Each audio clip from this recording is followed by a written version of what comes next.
हैं आधी रात तक। टंडो आदम में पेश आया एक दिल खराश वाकया, एक ऐसा वाकया जिससे कांप उठे थे जमीन व आसमान। यहाँ एक 6 साला बच्चा नमाज पढ़ने गया था मस्जिद, मगर लौटकर वापस ना आ सका अपने घर।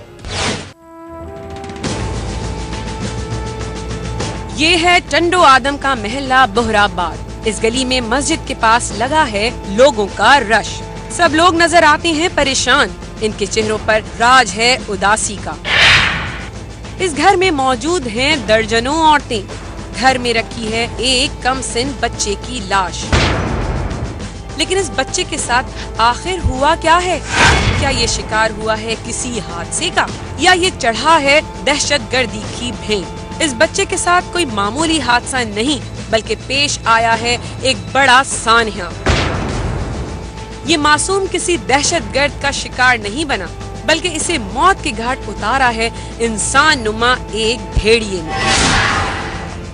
6 साला बिलाल घर के करीब मस्जिद में गया था इशा की नमाज पढ़ने, मगर कौन जानता था कि हंसता मुस्कुराता ये बच्चा कभी लौटकर वापस ना आ सकेगा अपने घर।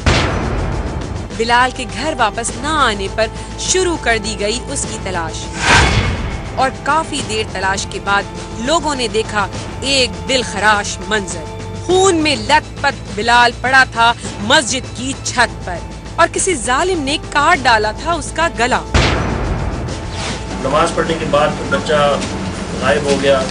जब ढूंढा गया तो पता चला कि जख्मी हालत में वो मस्जिद के 3रे फ्लोर पे छत पे था। जख्मी हालत में था, उसका गला काटा हुआ था आगे किसी कुंड किस्म के आले के साथ। उस बच्चे को फिर पुलिस ने और लोगों ने मिलकर फ़ौरन जो है वो हॉस्पिटल रवाना किया हैदराबाद, लेकिन वो बच्चा हॉस्पिटल पहुंचने से पहले ही अपने खालिक की से जाता था। वो बेरहम कौन था जिसने कमसिन बिलाल को नहला दिया उसी के खून में? इस सवाल का जवाब जानने के लिए पुलिस आई हरकत में, और आखिर शक की सुई जाकर ठहरी मस्जिद के पेश इमाम पर, और बेरहम कातिल ने ढिठाई से कर लिया जुर्म का एतराफ। बदफिली के इरादे से उस बच्चे को जब नमाज खत्म हुई तो उसको ऊपर लेके गया, ज़बरदस्ती की कोशिश की, और फिर जब बाद में इसको एहसास हुआ कि इसका भांडा फूट जाएगा या बच्चा जो है वो बातचीत करेगा या लोगों को बताएगा, तो इसने फिर एक कुल ये जो आला है ये आप देख रहे हैं, इसके साथ उस बच्चे का गला काट के और ये फिर मस्जिद बंद करके निकल आया। नन्हा बच्चा उस वक्त कितना तड़पा होगा, किस तरह की होगी उसने फरियाद, कैसे बेरहम कातिल से मांगी होगी चंद सांसों की भीख। मगर बेरहम कातिल को ना आया उस पर रहम, और उस दरिंदे ने ब्लेड से काट डाली नन्हे बिलाल की सांसों की डोर। नन्हे बच्चे का जनाजा उठते ही मच गया कोहराम। नन्ही लाश कलमा शहादत की गूंज में ले जाई गई कब्रिस्तान। मैं तो ये काम कि मुझे नमाज पढ़ते हैं, बच्चे को तालीम देता है, घर से खाना आता था, ठंडा पानी ला के पिलाता रहता हूँ। यही मुतालबा करता था कम से कम फांसी तो होनी चाहिए, ताकि दोबारा कोई ऐसा हादसा ना हो, किसी और के बच्चे के साथ ना हो।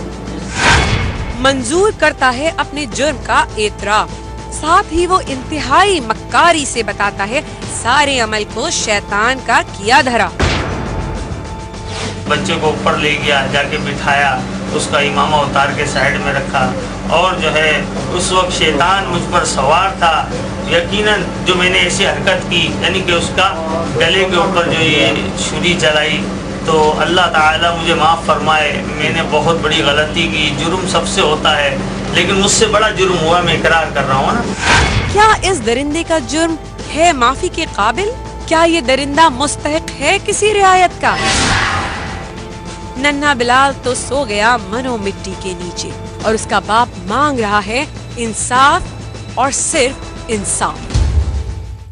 वजीर आजम गिलानी के साहबजादे के वलीमे की तकरीब में मुल्क भर से आए हुए मेहमानों के साथ मजे उड़ाता रहा एक कुत्ता भी। लेकिन आखिर वजीर आजम ने क्यों बुलाया था इस कुत्ते को तकरीब में?